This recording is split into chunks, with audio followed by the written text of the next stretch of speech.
Can you be woke and eat noodles? Probably not. I'm telling y'all something. I have to be asleep then. And you can't be woke and eat cup noodles. One thing I can say before I get into this review is you gotta find some balance in this life. And balance for everybody is different. Okay? And that's I'm gonna just leave it at that. Because I have been extreme. I have been there, done that, dived off the deep end and came back up on my own accord. I had to bring myself up out the ashes like a phoenix, baby. And so if you gotta eat a little noodles,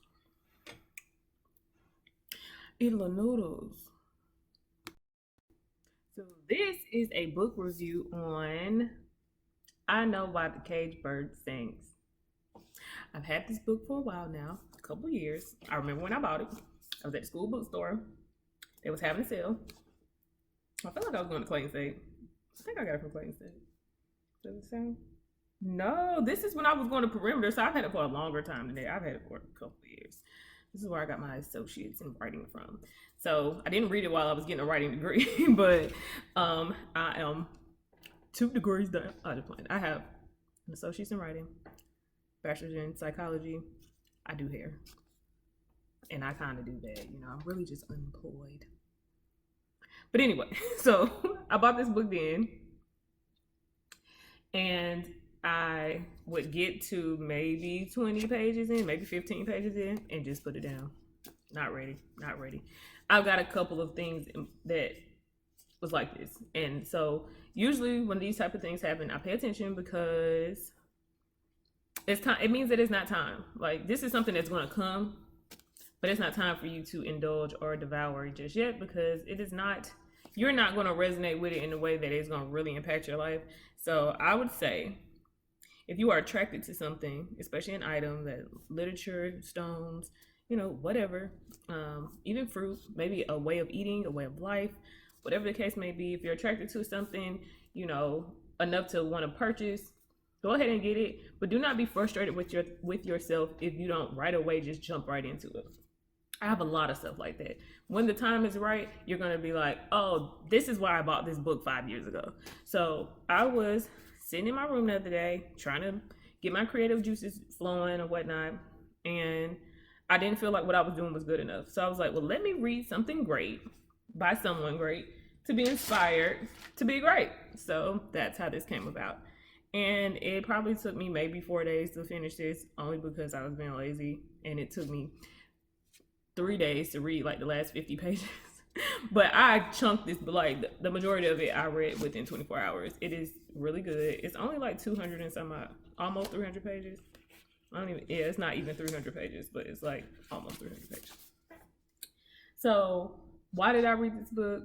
Because I feel like it is a book that all people of color should read, especially African Americans, quote unquote, brown people in America, because this story is relevant to probably all of our ancestry at some point, because this could be your auntie, your grandma, anybody's situation. These are just, you know, some common things that had happened back then, which is not that long ago. Okay. I got some notes over here. Yeah, so I made this point already, but I'll just make it plain. Things come and stick when it's time. When your spirit is ready, you'll be able to indulge in whatever that thing is, and it will make the difference that it's supposed to make in your life because you're reading it on time. So don't push yourself. I have a few books that's like that, and it's just like, okay, stop getting mad at yourself for not being what you aren't.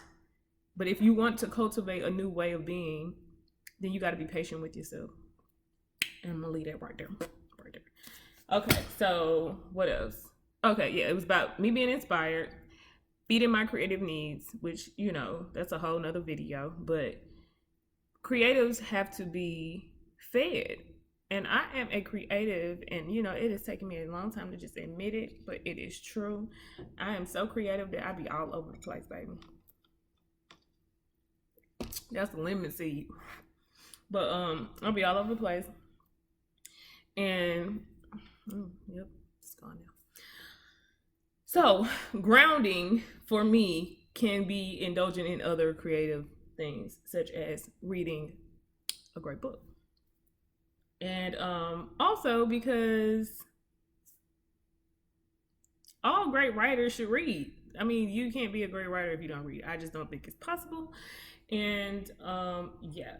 So that was why I decided to pick this book up after all this time. Now, just to kind of give a synopsis, because I'm going to make this short, just like I always try to make it short, but it ended up being kind of long, but whatever. Dramatic. Okay. That's what people really read for, is the drama, baby. You get so much more when you read a book. I love TV. I love shows, to a certain extent, because I don't really have favorites. It's a long story, but if you know me, you understand. I'm into what I'm into while I'm into it, and when I'm not into it, I'm not into it anymore. But as far as reading, it has always been true that you get a lot more tea when you read the book than if you watch the movie, because all of the details is in the writing. Now you get a whole nother aspect of it when people act out, but the details is in the script. Okay. So it's very descriptive. I feel like, I'm gonna jump to my last point just so I can let y'all understand. I feel like as the beginning of the book starts off in the early stages of her life and it goes upward, you can tell the maturity. Like, it's like she encoded her maturity level growing in the way that she wrote about her life over time. It was just a good layer of whoa. Like, that's how you know that you kind of feel like you're growing up with her. Yeah. By the way, this is about her life. It's about Dr. Maya Angelou's life. It's about truth. It's about human truth. It's about the irrational mindset of a child, having a childlike mindset, and throwing a little trauma on top of it. And I don't mean little to belittle what happened. I mean, just, in the grand scheme of things, I feel like she overcame so much. But in the way that she wrote it just is big and small at the same time. Yeah. I'm trying to give y'all a little juice. You're gonna have to read it for yourself. But the trauma compiled, conjoined, put together with being a child and being extreme. Yeah, she captured that. She did capture that. What else? Pain always blossoming into this beautiful piece of art over time. If you just keep living, you keep trying to be better than your circumstances, that's where most of our greats come from. That same mud that we try to run from. It's all in here. It's all in here. It was very poetic. Like I said, the maturing mindset that I grasped throughout the book, like, it's sexy. It was very captivating, and it did leave me wanting more. Good writing leaves you wanting more, and I was very touched. I think I should read more of her books. So, yeah, I'm behind in life. This is one of those Black books that all Black people should read. Facts. But I think I read it at a point in my life where it is going to impact me the most. I do feel very inspired. I feel like she's telling the tale of a million Black women, women in general. There's nobody, I don't think, that could not relate to the things that's going on in this book. And let me see. I folded down a couple of pages, so let me see if I can find the line that I folded down for. Probably not. Pause. Okay, here is one. If you have this, because I feel like it's probably more than one version of this book. So this is on 222 of, this version by Ballantine Books. Anything that works against you can also work for you once you understand the principle of reverse. Go check out the Hermetic Principles, the Hermetic Principles, Hermetic, um, the Emerald Tablets of Thoth, and these laws. Like I felt like this was, yeah, that's what that is right there. There's okay. I'm not even going to share this one with y'all because you need to read it. You need to read it. So I'll find another one. Okay, page 272. The black female is assaulted in her tender years by all those common forces of nature at the same time that she is caught in the tripartite. I didn't know how you say this word. Tripartite. Yeah, I don't even know what that means. Pause. It's self-explanatory, y'all. Tripartite. It has to do with three parties. Tripartite. Three-party. Okay. So the black female is assaulted in her tender years by all those common forces of nature at the same time that she is caught in the tripartite, three-part crossfire of masculine prejudice, white illogical hate, and the black lack of power. The fact that the adult American Negro female emerges a formidable character is often met with amazement, distaste, and even belligerence. It is seldom accepted as an inevitable outcome of the struggle won by survivors and deserves respect, if not enthusiastic acceptance. Y'all need to read that for yourselves because I can read. I cannot read out loud, but I do understand very well. I can comprehend very well. So we just leave it at that. Everybody got a little specialness in them. So yes, that is another part of the book that I felt was captivating enough for me to say, let me follow that down. Let me go back and read it again. And lastly, on page 113, apparently I was working my way back. This line was captivating for me. Children's talent to endure stems from their ignorance of alternatives. And it made me think about this whole maturity process. Hold on, my toilet is running in the background. Nobody wants to hear that. Y'all might still hear that. That's a little better. So what it just speaks to the facts of life. I just felt the line so much because children can endure so much because they just don't know no better.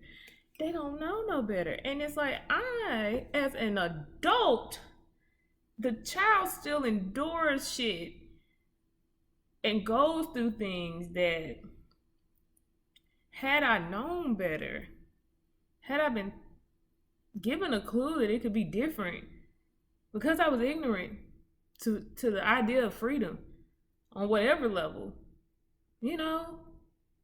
I just took it. I'm just going to keep taking it because I don't know that it could be anything other than. And so I think that line in itself kind of sums up some of the mental angst that you'll find when you read this book. And it just spoke to me in so many ways because it reminded me of all of the things that I used to come up with in my head about like what was true about life and what was not, and how outlandish some of that stuff would be, but it was so real to me because it is real. I mean, perception is reality. So if this is what you believe, and then you're a child, everything's like a million times more serious than it has to be. Man.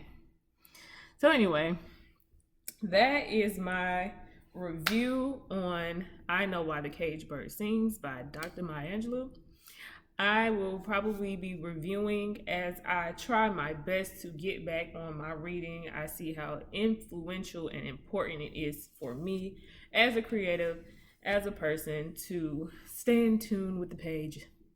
So I hope that it also inspires others, people that follow me, to read more as well or share more of the information that they learn through books, or just, do reviews and let everybody know like what you think about the different things that you read, and do you think it's worth other people indulging as well? So whatever it does for you, I hope it does something positive. And until next time, peace. and joy and flowers and confidence and all that good stuff.